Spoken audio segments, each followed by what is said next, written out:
Meditations with Ryan Slomek.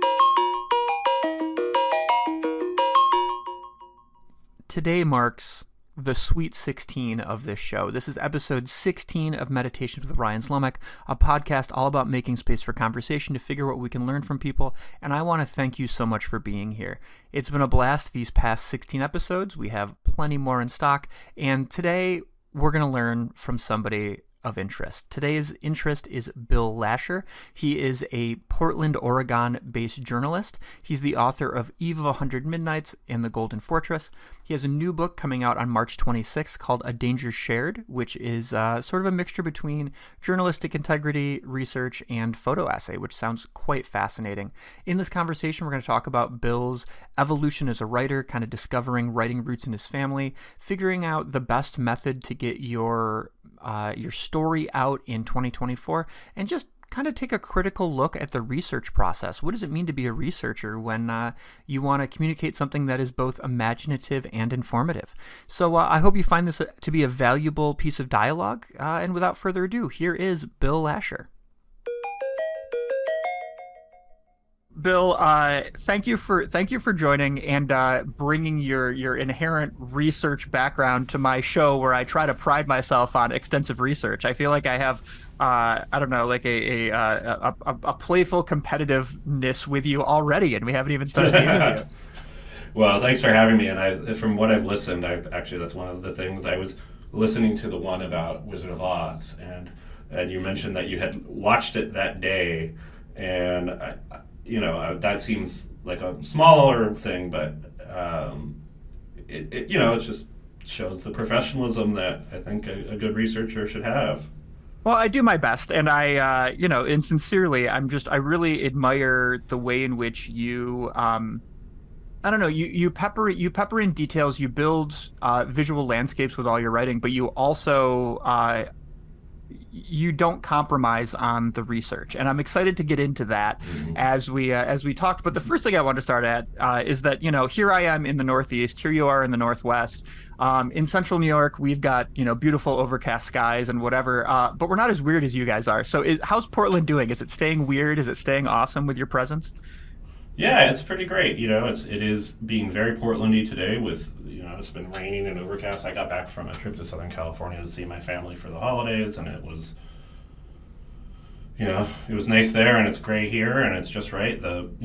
Culture-wise, it's as weird as ever. It's not on fire, despite what people would want you to believe. I would like it to be on fire. It'd be kind of warm. I like being warm, but no, it's not on fire. It never was. The challenges that we're facing here are challenges that any, populated place is facing. It, has gone through its moments of being, sort of the it girl of cities, and it's not quite there, but I think it's kind of getting back to the sort of, I used to call it when I moved here, the sort of potluck culture that it once was, where everyone brings something to the table. And so I'm liking it. I'm liking being, I was gone for 2 weeks, so I'm also liking being back here. It feels like home. That's awesome, and I always enjoy just reading your articles where you are kind of exploring the culture of Portland, because it's really as sort of like a litmus test of like cultural landscapes. I always feel like Portland is a really interesting one where like, could this work in our country? Portland is like the case study. It's like the place where it starts. But I want to start off taking a step back, because while I was doing research on you, I'll be upfront that like Bill and I have known each other for a good number of years, and I think I met you right when your first book had just been published, which was really exciting. But as we've never actually had a conversation about like how you got into writing. And as I was doing research on you, I didn't realize how important and impactful your parents were in the world of law and the legal system. And that your dad Edward had a like sort of a column that was very, very famous in the legal landscape called Lascher at Large for a very long time, and your mom like did all of these legal cases related to the death penalty and all these things, and I think was just inducted into like the Lawyer Hall of Fame in 2021, which is like pretty awesome. And I'm just curious about like being growing up in an environment where like the written word is so important. Like, how did that sort of like impact your perspective on writing as you were a kid?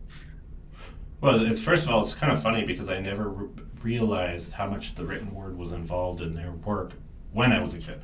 It probably by the time I was in high school I did, but I didn't understand, the difference of different kinds of lawyers and the fact that there are appellate attorneys and everything is writing briefs. And I'd hear them talking about briefs. I'd hear them. They used to use dictaphones and dictating their things into the, recorder, which is essentially just like us, saying what we want to say to Siri, except for talking to a secretary who was going to transcribe it. But, I came to realize words meant a lot. And I do know that my father was always writing. He had written a novel that he never published, and I kind of had that sense. I knew about that. I knew he was always reading. I mean, the written word was all around me in the sense that there were books all over our house. My parents were always reading for their sort of leisure time as well as their work. They're talking about reading or talking about their cases. As I grew up and got a little older, my father passed away when I was 11, and I learned more about the work that he did, and the reason, obviously the reason that I call Lascher at large, my website Lascher at Large, and my sort of broader business Lascher at Large, just because sort of as a tribute to him, and it really is appropriate because it spans a lot of subjects and it can really go in a lot of directions with that wording, and for them, but as I got into high school, my mom would have dinner parties or friends over, and they'd talk about books they were reading and articles. I remember she was seeing a man for a while who had a good friend who was a magazine writer. Actually, I think she had 2 or 3 good magazine writer friends who would come over and talk about their careers, and it just was always so engaging and interesting to hear them describe the work they did. And kind of along the same, sort of over the same period, I was, as I was going into my teens and things, I was experimenting with writing, and I was finding that, honestly, like I was good at math in elementary school and middle school, and I just kind of like, I liked it, but I didn't like all the busy work that surrounded math from an academic standpoint, and the sort of, I didn't recognize the need for the repetition and the practice, but I got sort of impatient with the things, as math got more advanced and I'd have to show my work and describe why I was doing things, and I just didn't have the attention span, whereas writing felt like something I could ease into and flow into, and I had a little bit more flexibility with what I attempted. I still didn't like the pedantry that goes with certain sentence structures and diagramming sentences and all that, which just felt very constricting. I guess I'm just saying, I know at school I never did my homework, sort of, did what I could. But with writing, it's quite cliched, but I could sort of just like go where I wanted to go.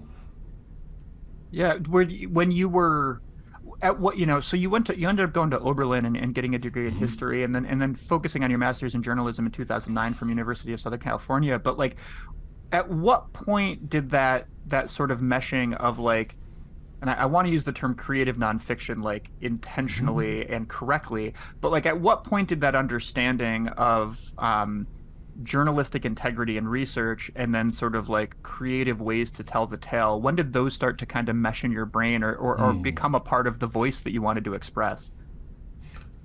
I was in high school. I remember this very vividly. I was um, I had a new car and I had to take it to, get checked out or something. Not a new car, but a new to me car. And I remember being a junior or senior in high school and sitting, actually, there are two stories. One was this one, and it was around the same time. So this story, I was sitting in the lobby reading a magazine, and it was a travel story, and I was fascinated by the fact that this fascinating. I don't even remember where the person had traveled. I don't remember what magazine it was, but I remember sitting there and being like, I'm totally engaged in this story, and it clicked that like someone had been paid to travel somewhere and describe what he saw and what he did and the experiences he had. Now, it was a fantasy, and if I don't think any of your listeners really need to be told how much of a fantasy it is to make money to be paid to travel. But I appreciate it not as, oh, these are the most glamorous hotels, or this was this. I appreciate it because this was a narrative. This was a story about this person's travel. And around that time, I was, starting to get a more nuanced view of life, reading a little bit more critically, realizing, that the world wasn't as black and white as it might be. And that allowed me to think about the importance of telling the stories well, but telling them somewhat skeptically. It's funny, I keep thinking of other things. I tend to do this. I think Lascher at Large works. I tend to digress wherever I can. The other story, I think there's sort of two other foundational moments. One was, I had a summer reading assignment for an honors history class in high school, and we had to, read the newspaper every day and describe what had been happening and journal about it. And so, procrastinator that I stacked up all the newspapers for the summer in my house, didn't read them, didn't journal, and got to like the Friday before school started and read the whole, I think it was the LA Times, read the LA Times every day. Every day is LA Times over a weekend. Described what happened, and that gave me this perspective on the sort of developments as a story, that these people who had been reporting were giving these installments, almost like a serial novel or something, of major situations happening in the world. At the time, I believe something was happening with the now it's the Democratic Republic of Congo, but it was Zaire, or it might have been transitioning at the time, and I believe that the president had been, I'm going to get it wrong if I try to describe it here, but I believe he had been assassinated and the civil war was breaking out there, and I'm watching these developments take place over the course of a summer, and it was just, again, fascinating to me that someone was going there and telling us the story from this far-off place in a compelling and vivid way. And one would have had to have been doing what I did, or really paying attention every day to this story. Similarly, I think the war in the former Yugoslavia was just nearing its its end. But it was still hot, and it was. I don't think the Dayton Peace Accords had happened at that point. So I was also reading about that conflict, and it was the first time I really realized sort of the consequences of foreign conflict and international strife, and that there are lives at stake, and people, not just in terms of physical sense, but in terms of family stability and livelihood and stuff. And it added this nuance to stuff that I had only heard about from this very dramatic, like watching movies in the 80s and 90s of American soldiers doing heroic things and whatever, and realizing there's a lot more going on in the world. And something about that clicked for me, that you could have a career sort of bringing history to life. And then the third thing is, I guess it seems like really trivial, but it may have, I've thought about this increasingly recently as I have had a kid and as he's grown up. It was sort of like this amazing thing that my parents did that seems like such an offhand thing. But there used to be this magazine called Zillions that Consumer Reports put out, and it was essentially Consumer Reports for kids, and it taught kids about marketing and the ways that companies might try to persuade you to buy a product, but really they were doing a lot of smoke and mirrors for making things look exciting, or making food look really yummy, or all these various other aspects of sort of commercial world in the, I was growing up in the 80s and early 90s, and so my parents got me a subscription to that, and I loved reading it. I was fascinated, because for me it was like I was in on this secret, but that instilled in me this sort of ethos, I think, for much of my life, to be like, the sort of, to just check things out a little deeper, check things out a little more below the surface. I have a real tendency to be gullible, And so having that check on like, well, are things as they present themselves to me, and why or why are they, like, was essential. So that sort of fused into my writing. I was like, you can write and tell these stories, but you got to check them out. I've never consciously thought about one leading to the other, but I do know that those are all strong threads in my life. That's amazing. I feel like that last one in particular, like I think it's so important that like you are exposed to the deconstruction of fabricated items early. I mean, I think the amount of people that I know that you sit there and you look at like the rollout of like we'll say a famous musician, I'm sure people know who I'm talking about, or or the way in which like spoilers for movies are slowly put out there or whatever. And like we're in a culture now where it's like, isn't it cool that like somebody got in there and got all this information? And you're like, isn't it cool that like a multi-million-dollar marketing firm figured out how to make you think that this happened by accident? And that's just so, I mean, I coming from two lawyers, why am I not surprised? But like that's really cool to have like this like kind of like kids version of like behind the scenes marketing at such a young age. Yeah, I remember excuse me, my brother. Well, I have my parents had both had kids before they were married, and so I'm an only child between the two of them. But they all had kids, and my dad's children were adults when I was born, and one of them was a photographer. And I remember telling him so excitedly because I'd learned from this magazine that.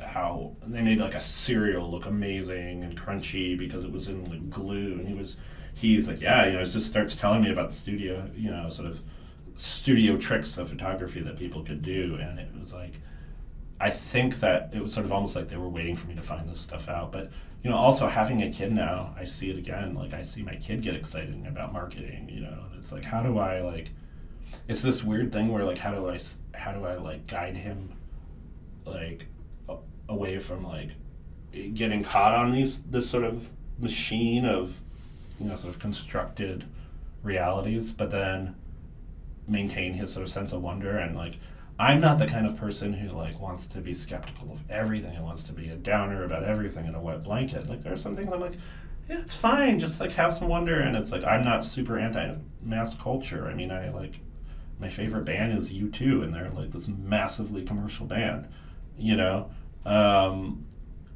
I like Star Wars. It's totally Disney-fied, but like literally now. And yet, like, I also know that they're like multi-million-dollar. Both of those enterprises alone are multi-million-dollar enterprises, and we're talking in one case 4 people, and in another case, something that was was once just a story still meant to be a blockbuster. The world surrounds that, but I don't like shoot it down. It's just, I think having lawyers as parents was part of that, being skeptical, sort of thinking for myself. Writing was always definitely looking back on their work, as I got older, realizing how much writing was a big part of their lives became important to me. I knew my dad liked reading the newspaper. I knew he had this column. I didn't know what a column was till I was in my teens. I've since learned how important it was. And I've since read his old columns, and they're really interesting. I avoided it all for a long time because I thought legal writing was so boring. It felt so boring when they were always talking about, the minute intricacies of a particular case or something. But then his columns are about the law, but they're also just about people who are lawyers or judges or other events as they intersected with cases in the legal world. So now that I've read it in retrospect, it's it's been a thing. But there's like writers all over. My older brother did a underground newspaper when he was in high school. So I did an underground newspaper when I was in high school. It was far less underground and like probably like overly, I'm underground. No one was trying to shut me down. No one was trying to fight you for the Xerox machine. It was like, yeah. Oh, and it was Xerox for sure. And it was Xerox using like Microsoft Publisher. It wasn't Xerox with like everything like pasted together. It wasn't like a zine. Well, I want to talk about this idea of wonder a little bit because I think it's interesting that like um I don't know, the term journalism in 2024 carries with it a lot of weight, right? I mean, we're at a point, same with, I mean, the term education, like all these different things that we had always felt like were just foundational, and now it's, well, we need to question these people, blah blah blah. Not necessarily who the publishers are. We need to question the journalists on an individual basis. But and I'm not trying to get overly political, but the thing that I want to put Mm-hmm. out there is that like you know, I've interviewed journalists before and I've interviewed writers before, and there's a difference in your type of journalism, in the sense that, like, when you're writing, I keep thinking about, like, the idea that, like, all of your writing is about, like, completely building an environment for a reader and building a Mm-hmm. time frame for a reader and, like, setting the stage, like, as opposed to, here are the facts, ma'am, and then moving forward. And you're really good about just making sure that like all of your pieces have that wonder component in two ways. One is that like you're an autonomous freelance being. You can choose what you write about, right? And Mm-hmm. you choose stories about like rescue dogs heading to different natural disasters. Like that's a really interesting narrative to tell, as opposed to like what's that story is conveying to us about like the entire infrastructure that occurs to come and save people when these natural disasters happen. You're telling it from the point of view of a dog that was almost destined for to die in a kill shelter. And I'm curious about like how you two things. One, how you maintain that just joyous part of yourself when you're writing and being like, you know what, my end goal is not to just present facts. My end goal is um, to present the entire world. And then number two, like how you've managed to sustain a career doing that, to find those sort of like wondrous narratives and put them out there. Well, it's a much more complicated answer. I appreciate this generous portrayal of what is sometimes actually just me. Um, these are the stories I get published, part of what happens is I have a lot of story ideas that don't get sold, and I'm really bad at pitching. At least I feel like I am, and I take a long time. I over perfect. I mean, maybe part of it is because of the same thing. I'm trying to overthink it, but I don't know if I'd say I sustain a career. Sustain is, I've had a lot of people in my corner for the last ever, and that's helped. I mean, I don't know if I was not as well backstopped if this would happen this way. Yeah, I've had struggling moments too. But then there are parts of this that like I can't avoid in terms of the actual writing. Like it is how I write. It's also how I talk. If I have a comment, my wife in particular's great frustration, and other people sometimes they just want me to get to the point and stop setting the scene of like what it is I'm trying to say. Um, I do feel strongly that I had this conversation with another writer friend probably 10 or 12 years ago in this briefly held writers group actually while I was working on the proposal for my first book, and so kind of getting it sort of polished to even get an agent or a publisher. Where I guess she had had a class where they talked about looking at the movies that were playing on a particular day to tell a story, and or something like looking at a newspaper, and somehow that stuck with me, and I become sort of like I get sort of over obsessed with like getting in the world of the story I'm telling. I know my second book I start with like I think the first line starts with like what the weather was like in a particular street in this town in Northern California. So yes, I looked up the weather report as close as I could from that place, that day, and looked at the street maps and like what buildings were there at that point, so I could say what people might have been looking at and what would have been around. I mean, I think you have to, or else you're just making stuff up. You're. I think it's like a way of doing honor to the people who are experiencing something. In particular, my first book, these were two journalists that I was writing about, who like really wanted to tell the story about what was happening. They were journalists working in Asia, covering the war even before the U.S. got involved, and people weren't paying attention. And my main subject complained that this fanciful, overdramatic, like sort of like not just exotifying, but like this sort of monstrous writing about this sort of quote unquote like barbarism in Asia was showing up in American papers when he was there, and he saw like way more nuanced and complex views of the situation where he had been as an exchange student. That like my writing accurately and clearly like meant that I was telling their story sort of more fully. But I do have a wonder. I like want to know what these places. I can't go to all these places, so if I can find out what they feel like and experience it, like I can transport there. And ultimately, I think that's more readable for people.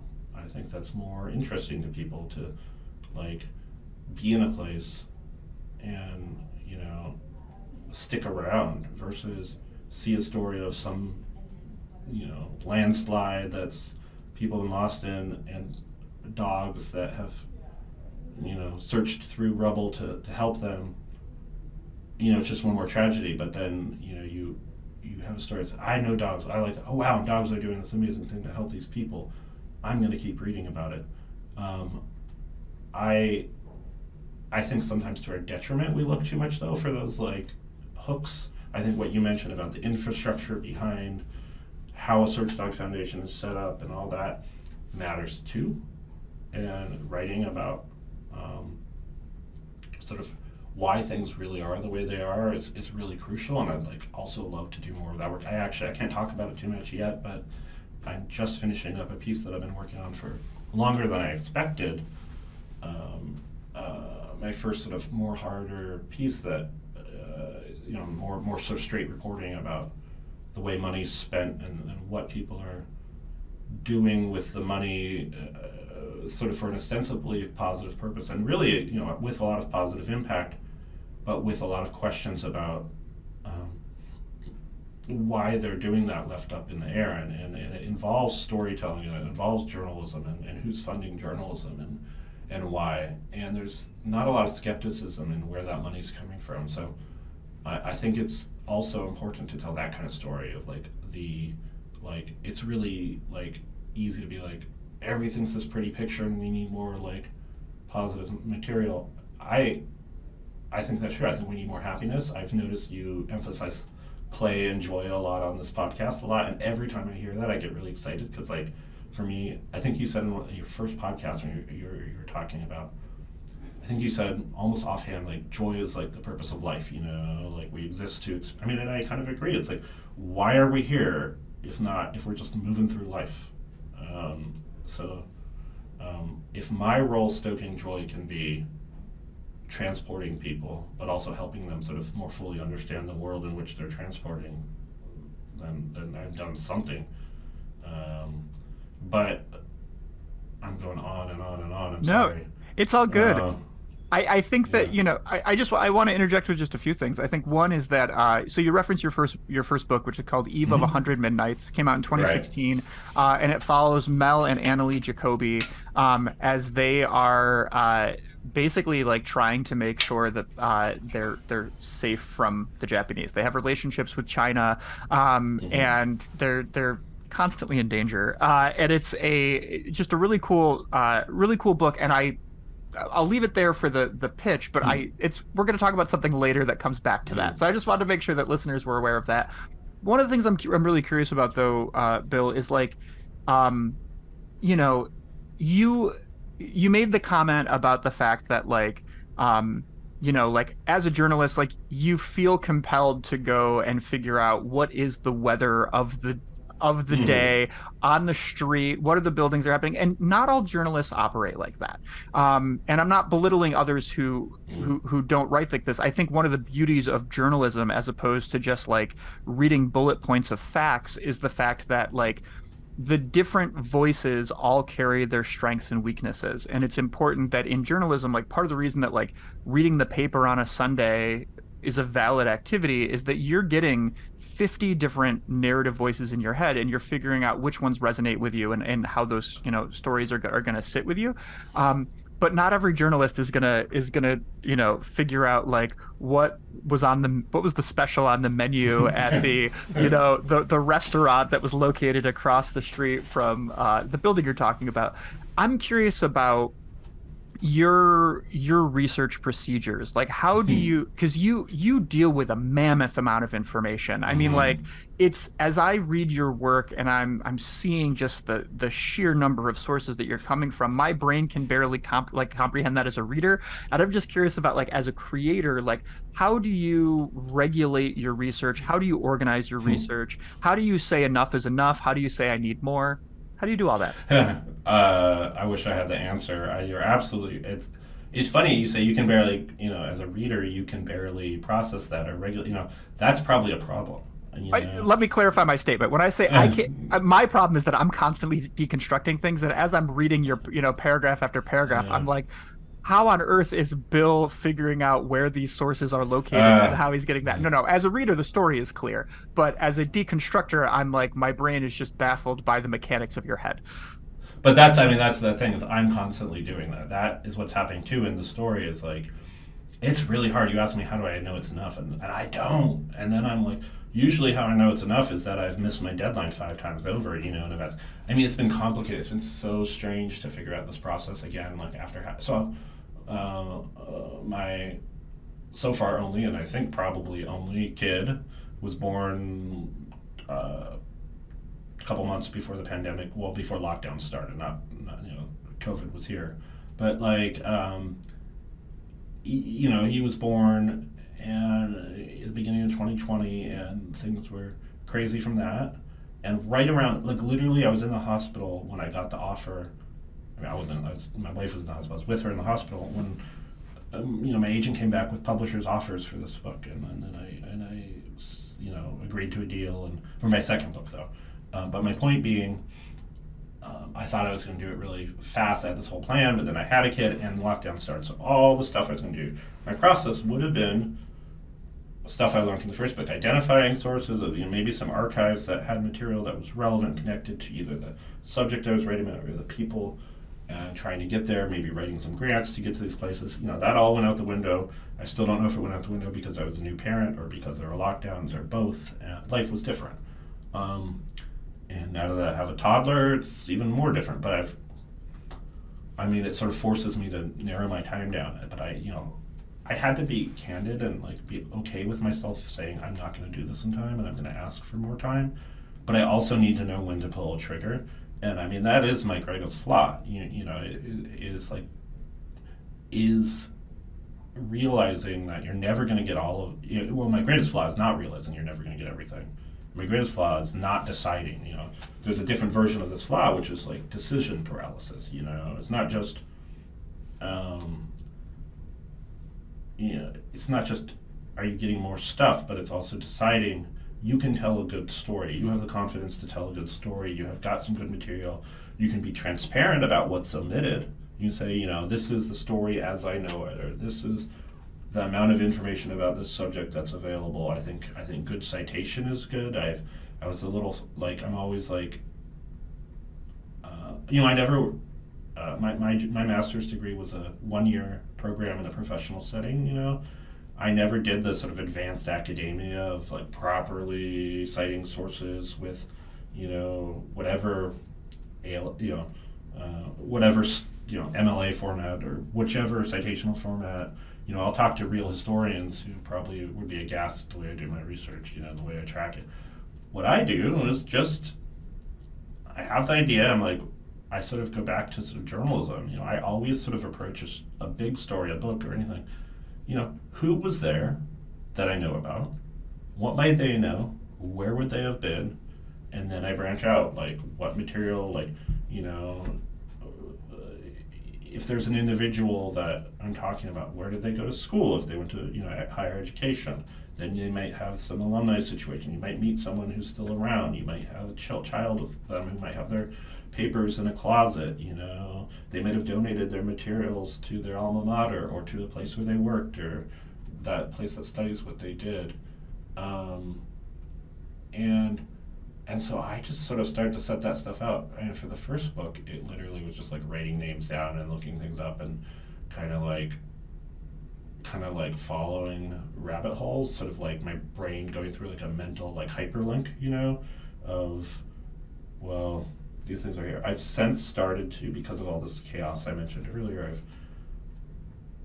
I've started to sort of categorize my information a little bit more. I've got a few ways I keep it in my, on my computer. I keep all my research mostly on my computer, unless it's even hard copy stuff I scan, and OCR as much as possible. I'm really taking advantage of things like that. Just to interject, OCR, if I understand, being able to photograph a document and being able to have the computer instantly recognize the text from the document. Just important for people to recognize that as a tool that we now have at our disposal. Whereas it used to be you'd scan a document and you'd still have to go through and read it and highlight the things that you want. Now you can actually take a photograph of an image, get all that text, and then have different ways to document it. Well, to be clear, you probably still have to check what it does, because I have so many OCRs that I have a pretty powerful way of working with it. I mean, I use this program called, this is getting way in the weeds, but I use this program called DevonThink that someone recommended to me a couple of years ago. That's just kind of good at sort of, you can do a lot with it and you can kind of adjust how it works for you. But the point being, it also has pretty good search within the program of things but if something's OCR'd weird, or especially if it's an unrecognizable font or handwriting or something like that, it may not pick up the word you're searching for. So part of the process involves checking what you're looking at, and also I'm a big believer in sort of checking around the information, whether it's in an electronic format or a digital format. I first started really learning this skill when I was undergrad, and I remember doing a final paper in a class and really doing hardcore library research and realizing I've looked up a book, I'm going to pick it up from the shelf, and then I look at everything else on the shelf nearby and I'll be like, oh, that book is actually relevant, I didn't even think to look for it. And that's sort of how I approach all of my other researches. I think of the sort of adjacent things that might be there, but I always get more and whittle it down. Again, to my detriment, it means a gazillion tabs open on my computer, or it means looking through stuff that isn't going to be useful, really boring stuff sometimes, but sometimes really compelling stuff. I also really believe in reading a newspaper. It gets back to the looking up the weather or something like that. And you're looking at the article, don't just save the article, save the whole page. What else was on the next page over? Because that's going to give you the context of the world around it. It's fun anyway. That's what's great about a newspaper is you see the thing you want to read, but there's something that just catches your eye because it's a funny headline. A great example, because we're both into pinball, is for the second book, I was, writing about something happening in the mid-30s. I look up a newspaper that's sort of in the sort of epicenter of the story and the action in the book, and the next column over from the story I'm writing about is something saying pin and ball games. It's pin dash ball because they haven't quite formalized the title, banned, because this was a period in which, there's anti-gambling ordinances all over the place. And the county in which I was covering was considering a pinball ban, and I'm like, whoa, this is cool. This is a subject I'm interested in too. So, my approach is to be open to all that kind of tangential material because it might be useful. Now, that's also the approach that gets you to be a hoarder. It's always that approach of I'm sort of an information hoarder in a way, and I know that I ended up writing my first book about Mel Jacoby partially because his mother kept all his stuff about him, and then my grandmother kept all of that material. And when Mel's mother died, my grandmother inherited and kept it, and with a bunch of other family material. And when she realized I was a journalist and interested in, she in journalism, she started telling me about this. It's funny because we talked earlier about my parents, my father and my mother, being interested in writing, and my father was interested in being a journalist before he became a lawyer, and so I always sort of thought that was what inspired me. But it was my grandmother who told me about this journalist in her family and told me his really amazing story about all these adventures he had, kept the material, but maintained it in these weird, the reason I brought her up earlier about hoarding is she just would keep this stuff in a shoebox, a picture, an envelope of pictures would say photos or scenery, and there'd be a separate envelope of photos that would say nice scenery. But sometimes the pictures inside would be like boats or something, you know. But the other thing about like my heritage as a writer that comes up when I think about that is like I've literally realized in like the last 2 months looking through some of her old materials that she wanted to be a journalist when she was in high school. She had been the editor of her student paper in high school, and she'd applied to work and maybe have an internship at the Los Angeles Times, and she never talked about that. She never told me about that when she was alive. I didn't realize that. And there's all this columns she wrote, scrapbooks of it, letters she wrote to her grandmother about it. She became a lawyer too. Actually, she didn't practice as long as her husband did. She went to law school in the 40s, in the same class as Sandra Day O'Connor.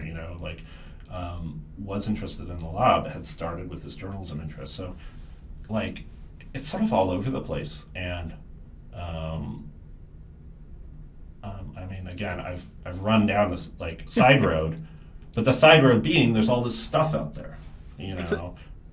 Well, and I think it's always fascinating just to like, I don't care what art form you're looking into, like the art that's successful is the stuff where there's you're seeing 1% of what the background work is, you know? And I think that like in the documentary world, they talk about shooting ratios and the idea that like a successful documentary, it doesn't mean that you're just shooting willy-nilly, but like if a successful documentary typically has 100 to 1 shooting ratio, which means that for every 100 hours of legitimate good content that you've filmed, you when you edit it down, you probably have about 1 hour of really solid material, which is why most documentary films, at least up until the sort of like Netflix, series component, or Ken Burns just taking it, to crazy lengths. That's why most like theatrical run documentaries end up being about 80 minutes, is because that ends up being like, an hour and a half, 120, 130 hours worth of footage that's then edited down to something like that. And it's really interesting to me just to hear that the fact that those same themes come up in the way in which you're doing your research for a book. You're reading thousands of books worth of material and finding all these documents that you're then synthesizing down to a 300-page book or something like that.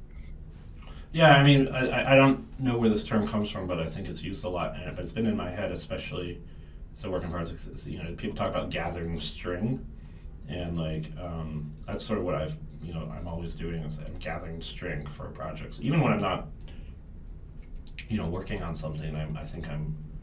I tend to be gathering string in case it'll be useful, but also so I can more fully describe it. Again, it's just like, I guess it's just like world building and compelling, building, but it's world building with the real world, which is an odd thing to say. It's maybe a world. The other thing, the metaphor, there's always this vision in my head. I've thought about it a lot when I work on projects in the last year or two. And definitely when I was finishing my last book, and then some smaller stuff. I've never built a ship in the bottle, but I understand that when people build ships in the ship in a bottle, they kind of build it flat inside the bottle, and like the last thing is they pull string or do something that makes it come up and look like a ship. They've arranged everything in a certain place, and I always feel like I'm in that space of like I've got all stuff in there, and I'm not good about knowing. Maybe it's knowing when the bottle's full, and knowing like again when to like inflate doesn't seem like the right word, but I keep thinking of the word inflate, I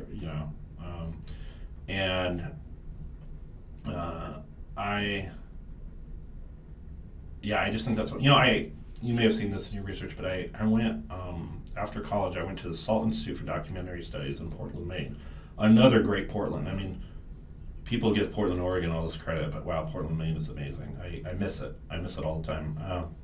Anyway, SALT was this great school. At the time, it was really focused on written documentary, magazine, this long form narrative work, and photo essays. And then they were just starting maybe a year or two into their radio program, which became their main program, I think. And now it's now part of the Maine College of Art. But anyway, I went in 2002, and a lot of that was also training the sort of shooting ratio concept that you're talking about. A lot of that was about gathering a lot of interviews, talking to a lot of people. There was an entire like pre-project lesson on going and gathering like a scene, at a place, very very place-based. They're all about documenting life in Maine and the way it's sort of evolved over the years. But that really stuck with me. I mean, the first project I wrote was about my major project, my central project was about a bar that was on the border that served as a gathering place for the community, and sort of how it might have been evolving. Sort of, this was a year after September 11th, and so it was a border town, and but I was really just writing about community and place and how people and place intersect. And writing about place has always been important to me, and writing about people in place. And so I feel like if I'm doing that, I have to describe the place well. And the place isn't just a physical geographical place, but it's also a chronological setting, it's a social setting, it's a emotional and political setting. All this stuff informs where we are, and it took me a long time to realize that that's been a through line in my career. But I figure if it is a through line, I better describe place really well, whatever I define the place as. But I think it helped to have been there and to learn to get more than you need and take it out. As they say, kill your babies, but Kill your darlings. yeah. I love that quote. I use it all the time. Nobody knows where it came from. It's associated with Ernest Hemingway. Most people are pretty sure it's not Hemingway. Yeah. And I get a kick out of, normally you could kind of decode that and figure it out. No one to this day still knows where that term came from. I mean, I have somehow translated it to kill your babies, it's hilarious. I even have folders on my computer of like killed babies, which are like lines I cut from things or passages I cut.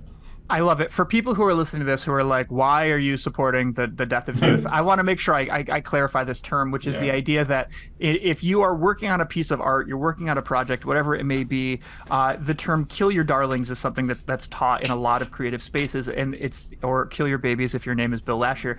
And the idea is that while you're working, you may develop these components for a piece that you love. They are perfect. They are these amazing works, but in the context of the greater piece, it does not function. And if you are to put one of these darlings in that piece, it will actually erode the contents of a piece. Like one of the as a film nerd, one of the things that I always think of is like, when DVDs were big, or you find missing scenes on YouTube of movies that you really like. They filmed this component. Why didn't they put it in there? Everybody's like, oh, that would have been great. Why didn't you put it in there? Da, da, da. That's a darling that was killed by a director or an executive or a producer. That was decided that, this actually derails a main theme. This takes us away from a mark. We only have 70 minutes that we can keep a toddler entertained, and if we add this extra 5-minute sequence in, it's gonna remove it. So when we're using the term kill your darlings or kill your babies willy-nilly, there is actually an academic component to that, FYI. Yeah. And it's a necessity with this much research. It's like aside from the writing, you're never gonna be able to throw in that little cool piece of information you learned but it doesn't fit. Yeah, and that's one of the that's actually one of the things I wanted to kind of bring up next, is the fact that like now we have so many other ways, just it doesn't, not even just in journalism, but just in creativity, to be able to get our work out there, to add those little darlings. And one of the things that you've done is you created the Scenic Route Substack. And as you were talking about your the theme of the importance of being there and being in a place, and place being the sort of like foundation of a story, I just read a story that you wrote yesterday about Legend of Zelda Breath of the Wild. Oh, yeah. And the idea that Hyrule, this location that's been around since the 1980s, is a place that people choose to live in comfortably, either independently or collaboratively, as a location that they choose to visit. And I thought it was a really interesting spin on your theme of location, where now we're looking at a place where it's not you creating a location based off of like different archives that you found that describe what this place may have looked like. It's you jumping into a fabricated location and describing the way in which that location makes you feel. And Mm-hmm. we could talk about Zelda all day, but what I'm curious about is like your turn, your choice to develop content that is not instantly paid out or is not instantly Mm-hmm. like associated with a certain periodical. Like what made you decide to go the Substack route? I mean, a lot of people are doing it, and I'm curious like what benefit that adds to you. Well, that's a funny example of something that where I did have to just pull the trigger. I learned about Substack even like 2019, and I remember thinking, oh, this might be an opportunity to do some stuff that I want. But then like they kind of tried to nurture some writing early in the pandemic, and I started some ideas. And I think I set up my account then, but it was like then I got very uncomfortable with it. I mean, there's a new controversy now about what it platforms, but even back then it was just the sort of there's always that question of who's going to make money off of work. But ultimately, I was like, I'm never going to write if I don't write. I haven't written that Substack now. I'm months away from what was supposed to be. I'm glad I called it the scenic route because I could take as long as I want. But, you know, I just had that realization that, like, I need another place to write. And I can't wait for people to give me a space to write. And at the same time, like, the only way that you get writing out there is if you write, and the only way you get seen is if you have a platform. One thing I appreciate about not just Substack, but the sort of era of newsletters that has sort of emerged, and who knows if it's going to continue, is it feels like the blogging era that maybe I didn't take enough advantage of. But that is when I set up my website. I was, there's been these moments where it's sort of okay to just experiment, and I think right now I'm finally in this position where, like, I feel very comfortable. It's something about getting older. It's something about I don't know if it's something about being in my 40s or if it's something about maybe being comfortable because I have a kid, so I'm less interested in, like, establishing my own, like, something, going out there. But, like, it's like I'm very comfortable in my own skin right now, and that allows me to write where I want to. Not necessarily financially, but it allows me to be, like, a little bit more trusting in my own process and being like, that thing about Zelda, I had been thinking about how much I kept thinking about. It's so quiet here. That's sort of what prompted that thing. And that piece turned way different from what was, like, forming in my head. That's a great example also where I adjusted it as I wrote and cut things out that never made it in there. But it also included pieces of things that I'd cut out, elsewhere and just had floating around. Snippets from other things that kind of fused in there. And I think having your own self-directed platform, that's a little less wedded to, like, format than, like, a lot of the social media platforms are, in terms of, like, Instagram, you have to have these, to get seen, you gotta have these dimensions be a certain way, and it's going to change, and now reels are being elevated, or stories, or whatever. you know Everyone could write books on the best way to be seen on whichever social media. At least in something like a Substack or a blog, you can kind of just shape it how you like. You just have to decide whether you care, how many people are going to read it, and if this is your route to being financially successful. I guess I just feel it's sort of more important to be, like, getting stuff out there that you believe in than just waiting to find the right fit for everything. I don't know. I hesitate to call myself an artist. I don't think I write enough to say that, like, I'm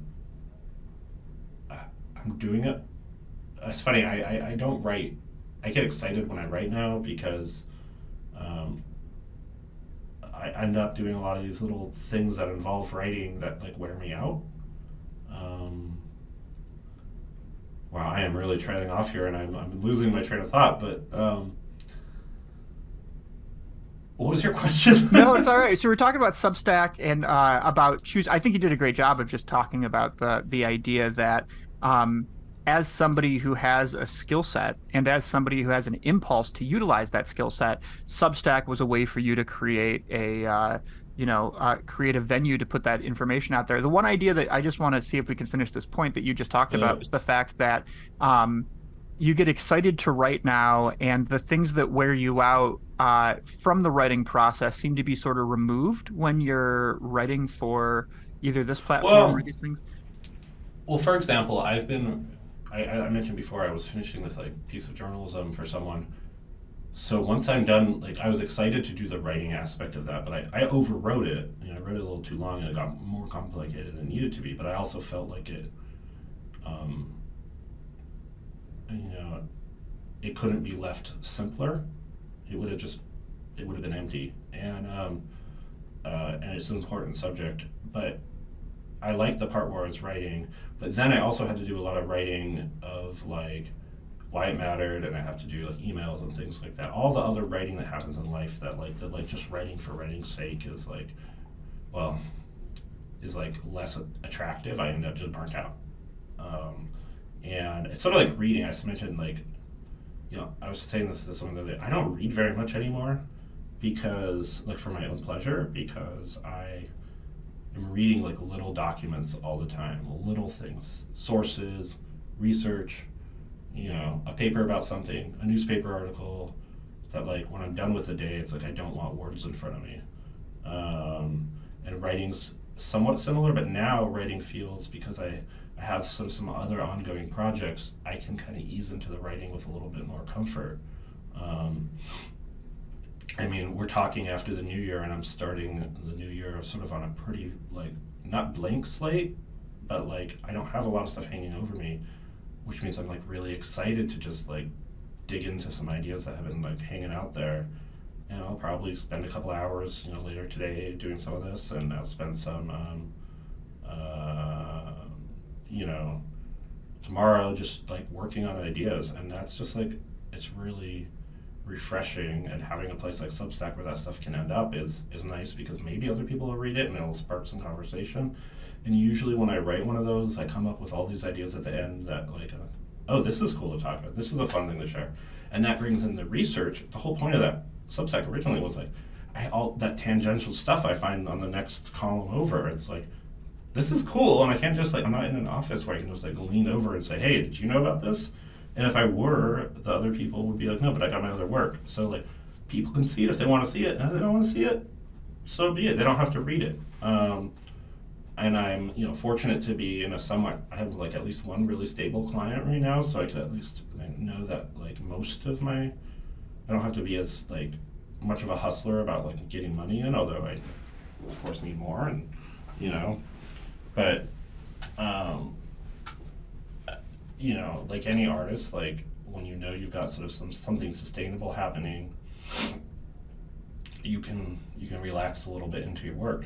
This idea of the starving artist is um, a little overproduced.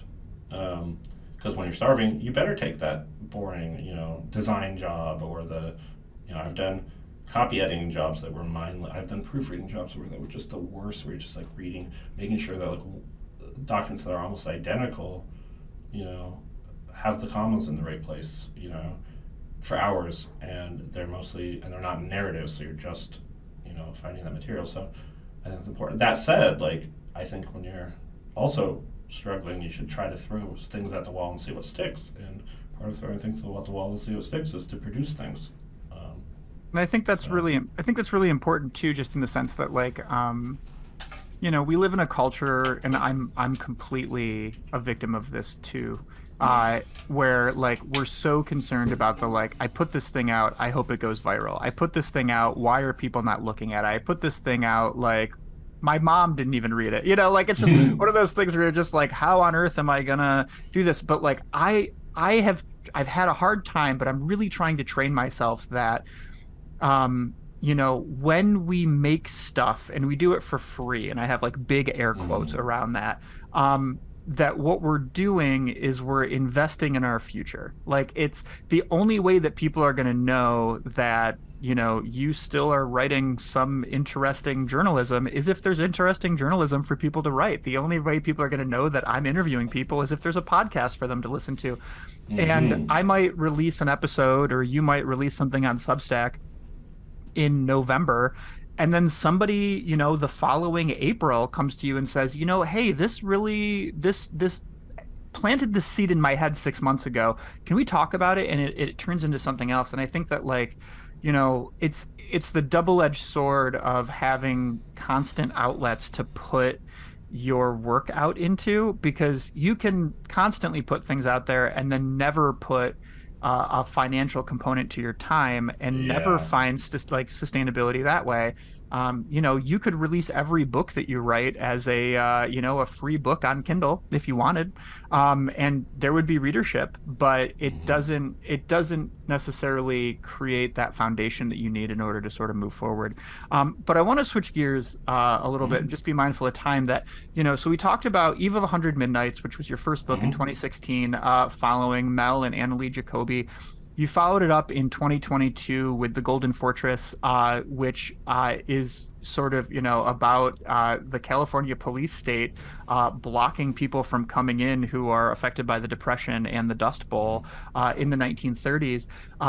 And now you've got another project. You put together a book called A Danger Shared, Mm-hmm. which is a collection of the photography of Mel Jacoby, one of Mm-hmm. the main, I don't want to say characters, one of the main people that you followed in Eve of 100 Midnights.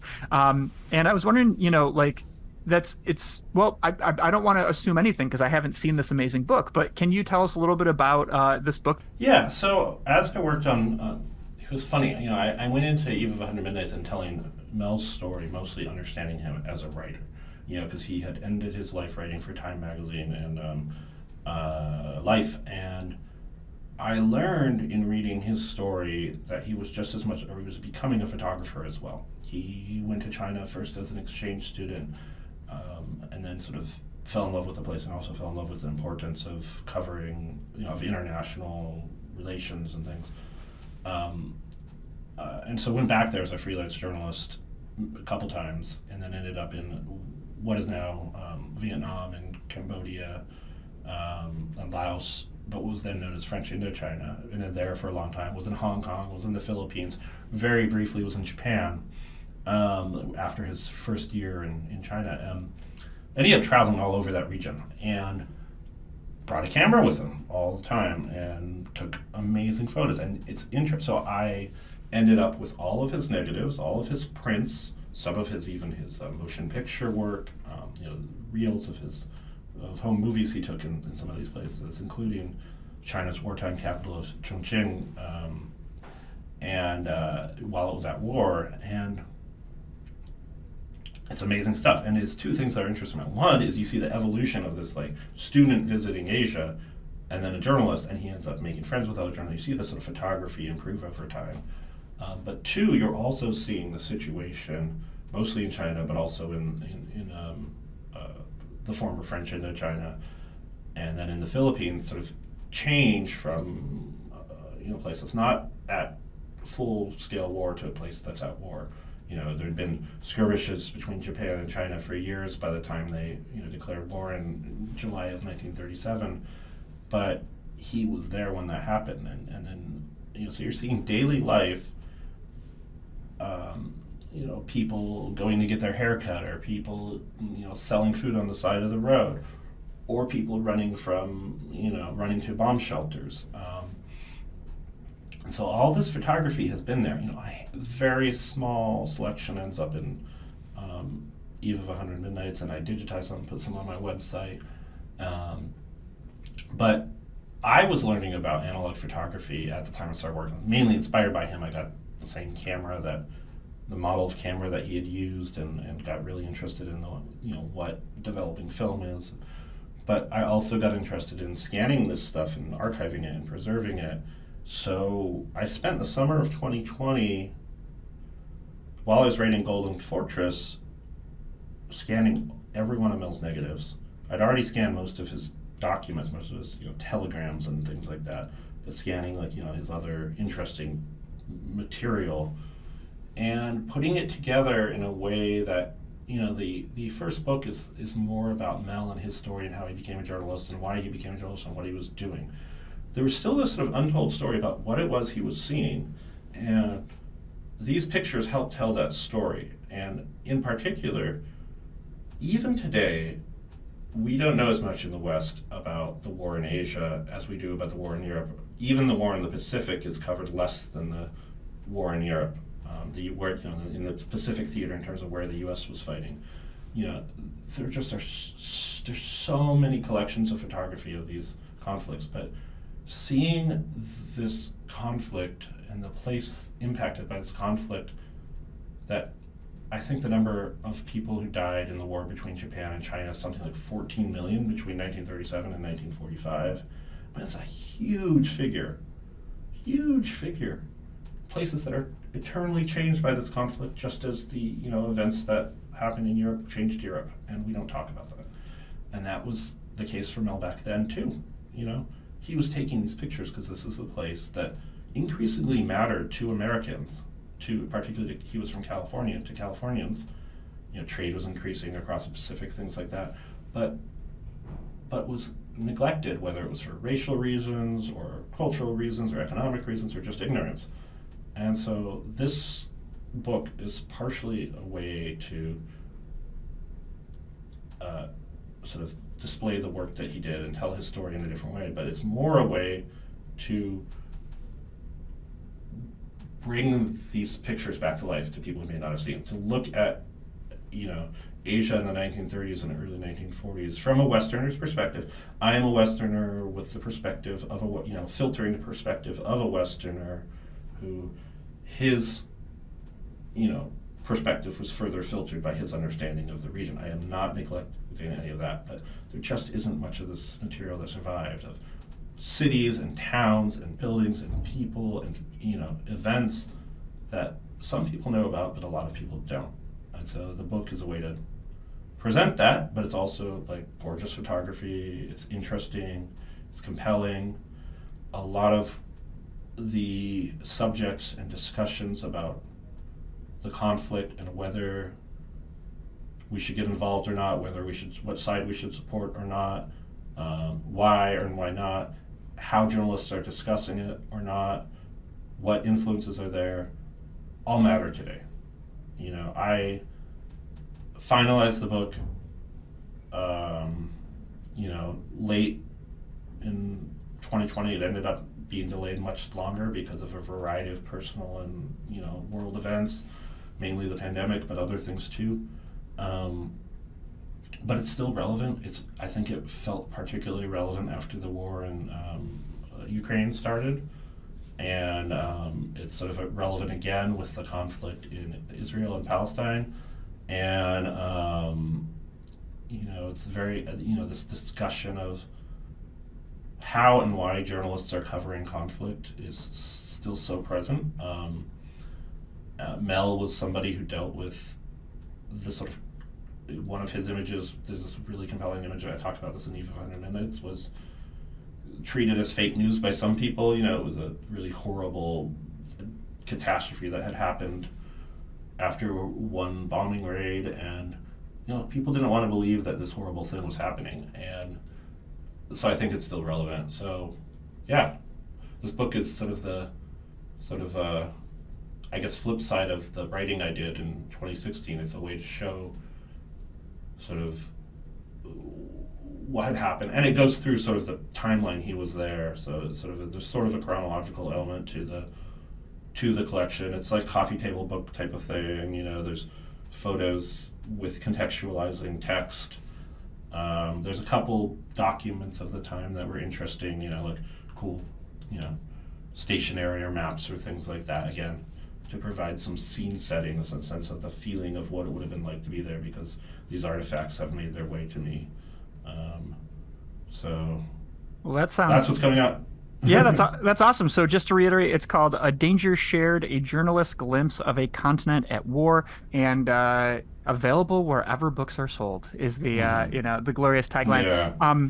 Bill, I always want to I really appreciate you being here. I got two final questions for you, and the first one is the one that I ask everybody, which is, what's something that we haven't covered or something that's on your mind that you may want to sort of throw out there?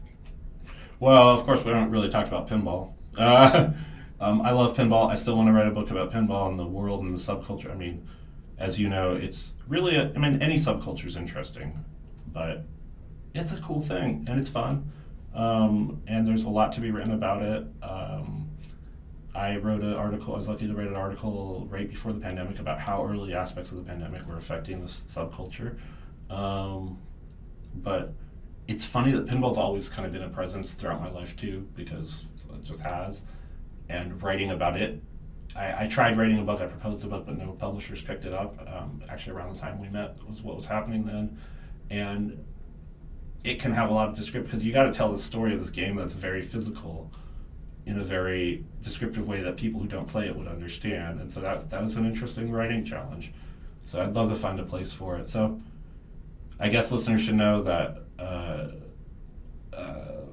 there are stories to be told that I'm interested in writing. And I guess the other thing is I guess I would just say that if anyone's listening to this and wants to think about doing like extensively research, scene setting, writing, like it's like easier than it sounds. You just look, go deeper than a Google. Learn how to use Google in more complex ways. That's the other trick, is like learn how to filter your searches, do their advanced searches, and you'll find a lot of stuff you didn't expect to find. You know? Yeah. I think in like most, whenever it comes to like attaining a new skill, like I'm probably not going to start doing neurosurgery on people because I'm interested in that. Like that's probably not a skill I'm going to pick up from watching YouTube videos. But like, when there's skills or methods of storytelling or methods of creation that you find appealing, the only thing stopping you is giving it a go. Like you can always find like the lowest common denominator to do that. And if if you want to try to do some awesome Bill Lascher style investigative, environment setting reporting, what's stopping you? Yeah.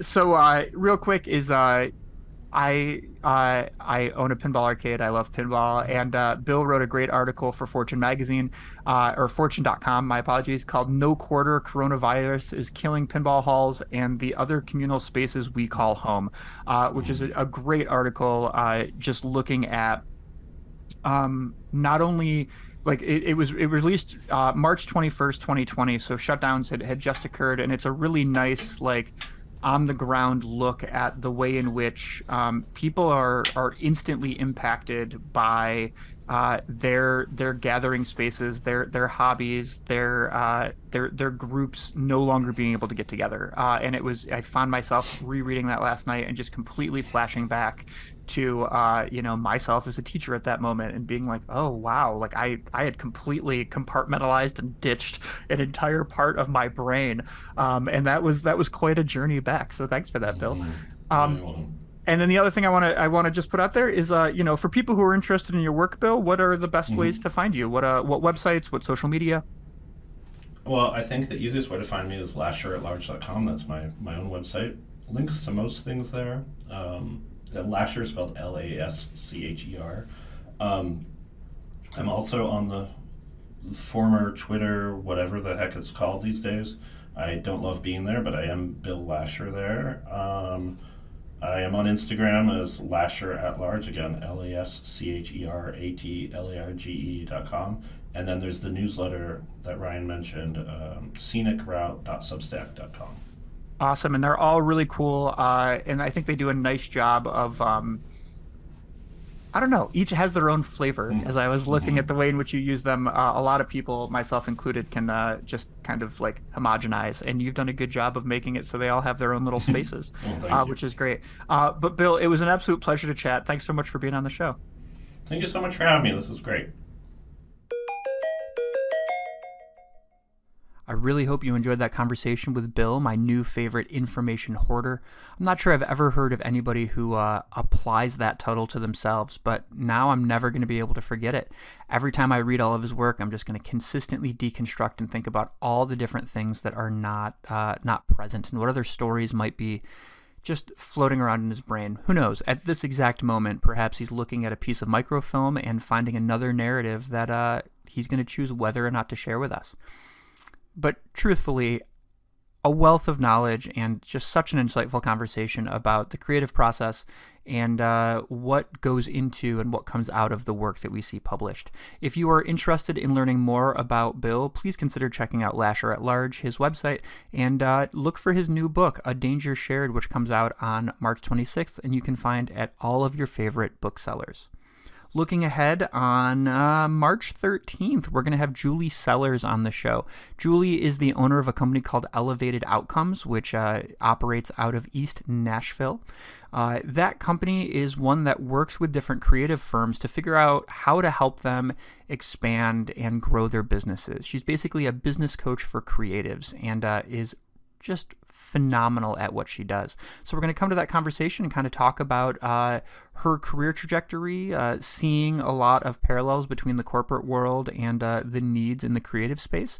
And it'll just be a great time to kind of talk about business and the business of art, which some people consider a dirty word, a dirty term. But on this show, it's just a part of living. So we're going to learn from Julie. It's going to be fantastic. So if you're interested in that, please tune in on March 13th for Julie Sellers. And if you like what you hear, please consider leaving a review of the podcast, share it around, spread it to people that you think would find it of interest. Or if you're new to the show, check out the back catalog. There are 15 other episodes with 15 other interesting humans ready for you. So without further ado, please make space for conversation because you just might learn something. Thanks for tuning in.